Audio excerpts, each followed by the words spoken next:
Scaling training across 50 or 200 stores without losing the magic. The short answer is you're coming here looking for how do I score the content across all these different stores, when what you really came here for is how do I scale behavior across all these stores? Now let's get to it.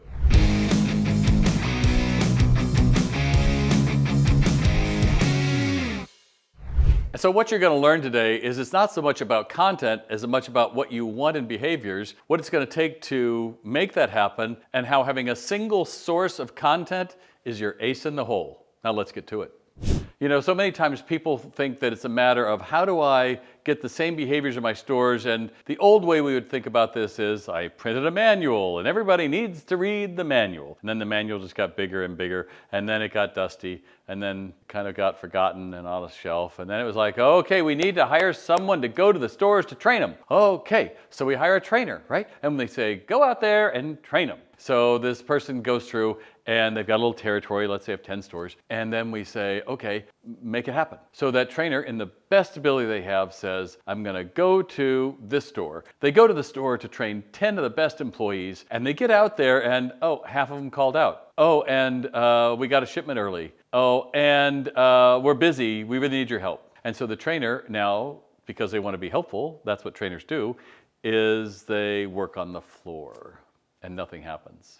And then what happens is the reports get back. Training doesn't really work. The trainers, they're not really that great at it when we really stack the deck against them. So if you're looking at scaling these behaviors across stores, you have to understand that everybody needs an absolute truth of what your brand delivers. I was a CMO of a coffee franchise. We grew it to 135 locations before I said, as a retail doc, I can't do both. I have to just be me. And ultimately, it got sold and fell apart because if you had a check, it seemed like you could get a store. And the danger of that was some people were passionate about what we taught them. This is how your store should run. And others didn't really care.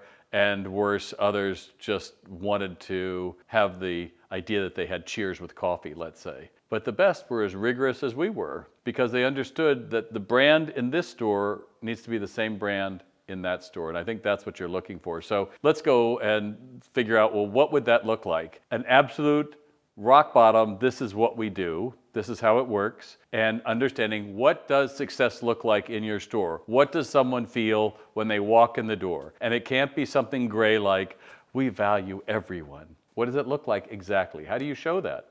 We walk up to them and we say, good morning, how are you doing today? Do you like the sunny day? We try to fill in the blank with all this stuff like, no, that's trying too hard. So what do you want them to say?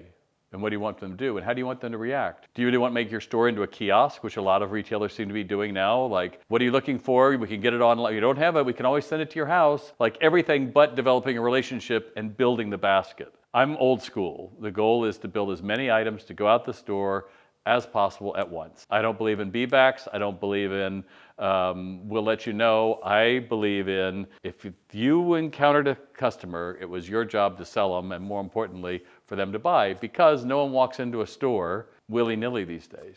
I wonder if I want to buy anything.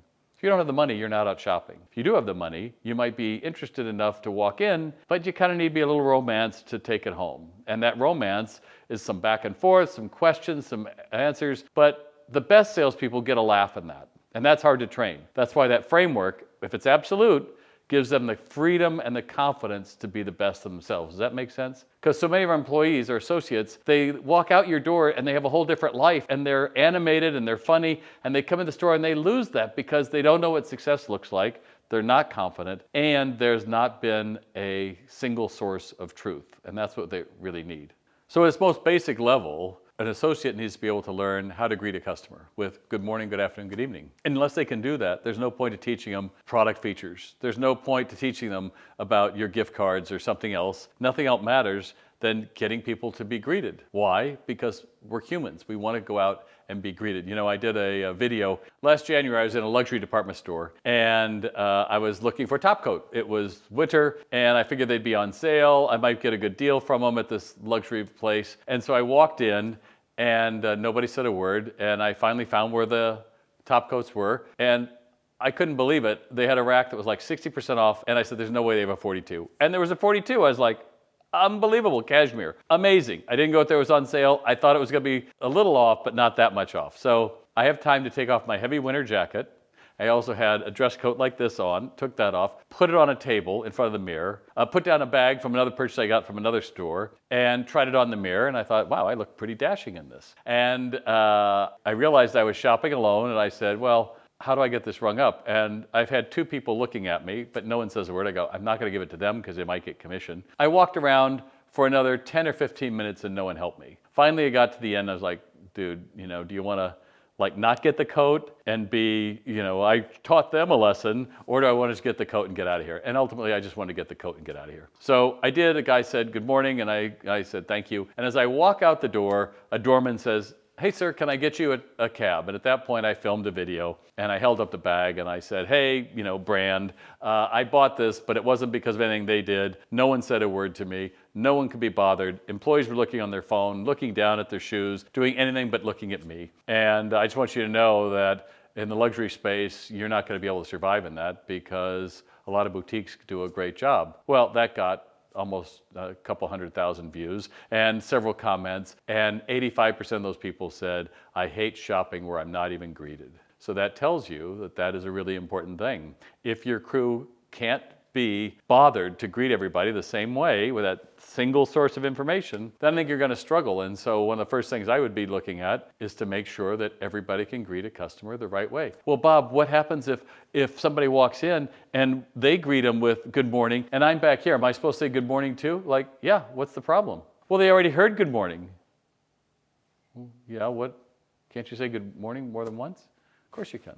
Well, they'll know. Like, what are they going to know? Like, you're a friendly store. And there are people that want to make excuses why they can't do it, they won't do it. And at that point, it's not a skill issue, it's a will issue. I don't want to do it. Well, what do you want to say? Go ahead, can I help you find something? Yeah, well, I don't want you to say that. And if you have that back and forth, the other thing that you need to understand is you're going to have to let people go.